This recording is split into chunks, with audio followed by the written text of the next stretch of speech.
కదంబ వృక్షం అంటే ఎందుకు అమ్మవారికి అంత ఇష్టం? వేసవి కాలంలో ఎండలకి అన్ని ప్రాణులు వర్షాల కోసం చూస్తాయి. ఆ వర్షాలు పడినప్పుడు వచ్చే మెరుపుని ఒక్క కదంబ వృక్షమే చూడగలుగుతుంది. చూసి ఎంతో సంతోషంతో చెట్టంతా మొగ్గులు వేస్తుంది.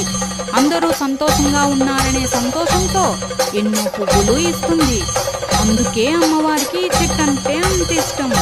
దీనిలో 3 వెరైటీస్ ఉంటాయి: దారకదంబ, ధూళికదంబ, భూకదంబ. అమ్మవారు నివసించే చెట్టు కావున పసుపు కుంకుమ పెట్టి భక్తి శ్రద్ధలతో లలితా సహస్రనామార్చన పువ్వులతో చేస్తే మంచి ఫలితం ఉంటుంది. ఏ మంత్రమైనా ధ్యానమైనా ఈ చెట్టు కింద కూర్చొని చేస్తే త్వరగా సిద్ధిస్తుంది. ఇంకా ఈ చెట్టుకి చాలా మెడిసినల్ ప్రాపర్టీస్ ఉన్నాయి. అందువలన ఆయుర్వేదంలో విరివిగా వాడుతారు.